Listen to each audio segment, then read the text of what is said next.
कैसे हैं आप। नेक्सस एजुकेशन पॉइंट में आपका स्वागत है। आज हम बात करेंगे MPSE 004 आधुनिक भारत में सामाजिक और राजनीतिक चिंतन के बारे में।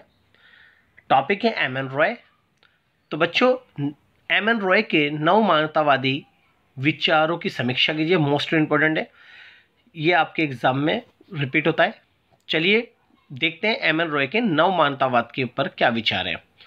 एम एन रॉय के नव मानवतावाद को समझने के लिए उनके जीवन को समझना आवश्यक है। एम एन रॉय अपने छात्र जीवन में एक क्रांतिकारी मार्क्सवादी थे।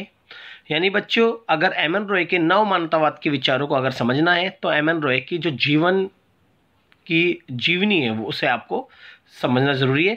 अगर हम बात करें, जो एम एन रॉय थे वो कार्ल मार्क्स की विचारधारा से प्रभावित थे और वो मार्क्स की तरह एक क्रांतिकारी भी थे।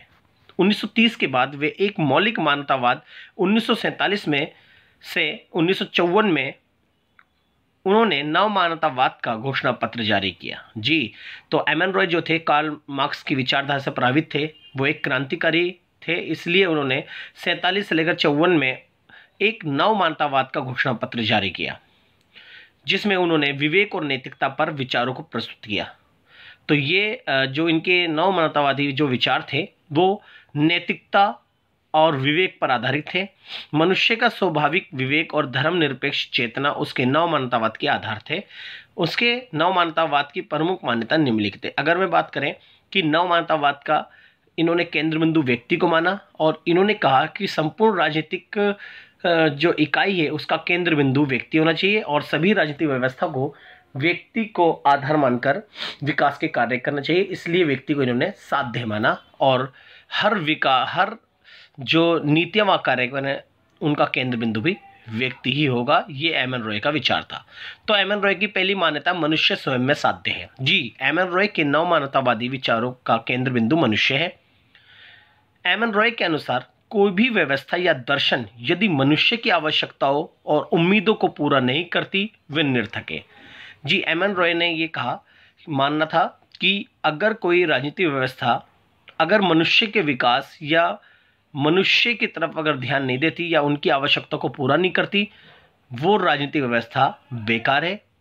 उन्होंने यूनानी विचारक पोटेमेरिक के इस कथन से सहमति व्यक्त की है कि मनुष्य ही सभी वस्तुओं का मापदंड है।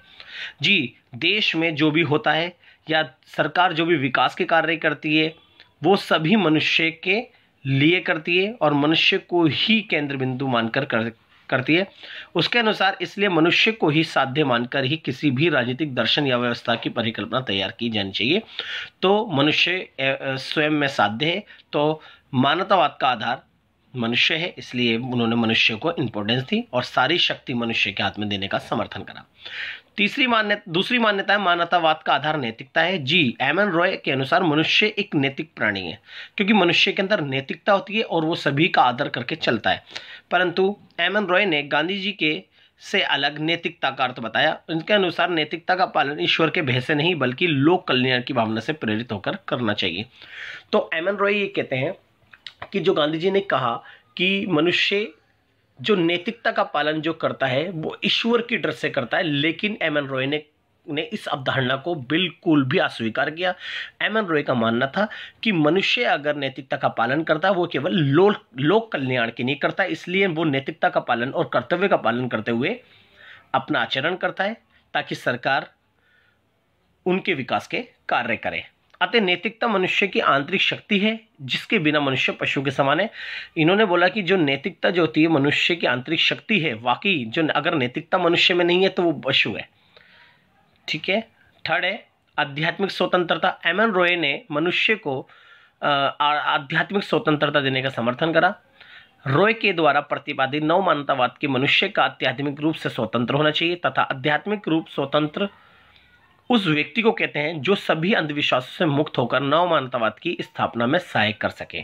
जी, आध्यात्मिक स्वतंत्रता इसलिए देने की बात की कि मनुष्य जो है ना अंधविश्वासों से परे रहे और आध्यात्मिक ज्ञान प्राप्त करके अपने नव मानवतावादी विचारों को विकसित करें। उसके अनुसार आध्यात्मिक स्वतंत्रता के द्वारा ही सामाजिक और आर्थिक स्वतंत्रता की स्थापना की जा सकती है तथा व्यक्ति में आत्मविश्वास उत्पन्न किया जा सकता है। तो मनुष्य नव मानवतावाद का आधार आध्यात्मिक स्वतंत्रता भी है। चौथी, विश्वव्यापी दृष्टिकोण। जी एम एन रॉय ने जो अपना दृष्टिकोण दिया वो किसी एक क्षेत्र या जिले या एक देश की सीमा तक नहीं बल्कि विश्वव्यापी दृष्टिकोण है। ये एम एन रॉय जो अपने विचारों को संपूर्ण विश्व में फैलाना चाहते थे, इसलिए नव मानवता का आधार विश्वव्यापी दृष्टिकोण है। नेक्स्ट है मनुष्य की बौद्धिक रचनात्मक उत्कर्षता में विश्वास। तो मनुष्य, एम एन रॉय जो थे मनुष्य की बौद्धिक रचना यानी जो उसकी बुद्धि का समर्थन करता है और साथ ही साथ में जो भी वो बुद्धि के आधार पर जो प्राप्त करता है, जो उसे मिलता है, उसमें विश्वास रखता है। तो देखते हैं, रॉय मनुष्य की बौद्धिक और संरचनात्मक शक्ति के बारे में आशावादी थे। उनके अनुसार मनुष्य विवेकशील प्राणी है तथा मनुष्य वैज्ञानिक शोधों के द्वारा अपनी रचनात्मकता को प्रकट करता है। जी आपको पता ही है कि मनुष्य की बौद्धिक के बुद्धि के आधार पर बड़े बड़े रिसर्च करता है और बड़े बड़े आपने देखा होगा शोधकर्ताओं में हम बहुत ही विज्ञान के क्षेत्र में हम बहुत आगे हो गए। तो ये मनुष्य अगर अपनी बुद्धि के आधार पर शोध करके कोई भी अगर किसी चीज़ का जन्म करता है या किसी का उदय करता है तो उसमें विश्वास रखता था ये। और मनुष्य को अपनी बुद्धि को बढ़ाने के लिए समय समय पर शोध करते रहने चाहिए। शोध मतलब होता है रिसर्च। ठीक है बच्चों, आगे देखते हैं एम एन रॉय की आलोचना। एम एन रॉय के भौतिकवादी विचारक था। उसने मनुष्य के विकास के प्राकृतिक नियमों को स्वीकार किया परंतु ईश्वर और आत्मा जैसे आध्यात्मिक विचारों को स्वीकार नहीं करता। ये तो बात सही है कि एम एन रॉय वैज्ञानिक पद्धति को मानता था। ठीक है, नेक्स्ट है, एम एन रॉय धर्म और आध्यात्मिकता में विश्वास नहीं रखता था जबकि ये मनुष्य के जीवन के आधार है।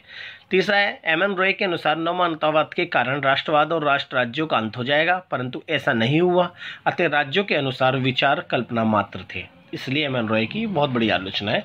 नेक्स्ट है, एम एन रॉय के विचार ना तो पूर्ण रूप से मार्क्सवादी है और ना ही लोकतांत्रिक और उदारवादी। अतः मार्क्सवाद ने एम एन रॉय के विचारों को बौद्धिक भटकाववादी कहा है। इन्होंने जो कार्ल मार्क्स थे, एम एन रॉय को एक भटकाववादी कहता है कि मनुष्य को सिर्फ भटकाते हैं। नेक्स्ट है, एम एन रॉय ने मानवतावाद का समर्थन किया और मनुष्य को आध्यात्मिक बौद्धिकता नैतिकता से परिपूर्ण माना परंतु मनुष्य ने नैतिकता के विकास के उपाय नहीं बताए। तो ये हमने एम एन रॉय का नव मानवतावादी विचार के बारे में बात करी। तो आपको जैसा मैंने अभी वीडियो में बताया कि जो एम एन रॉय के जो विचार थे वो नव मानवतावादी विचार थे जिसके अंदर व्यक्ति को उन्होंने साध्य माना और साथ ही साथ में मानवतावाद का आधार नैतिकता को बताया। तीसरा बताया था आध्यात्मिक स्वतंत्रता और इसका जो दृष्टिकोण है विश्वव्यापी है। मनुष्य की बौद्धिक रचनात्मक और उत्कृष्टता में विश्वास रखते थे ये। तो ये 5 जो मान्यता हैं, आप इसको बहुत अच्छे से तैयारी करके 5 मान्यताओं को आप एक्सप्लेन करेंगे तो आपका क्वेश्चन 100% राइट होगा और आपके इसके अंदर मार्क्स भी अच्छे आएंगे। चलिए, MPSC 4 की अन्य वीडियो पाने के लिए हमारे चैनल को सब्सक्राइब करें, लाइक कमेंट शेयर करना ना भूलें।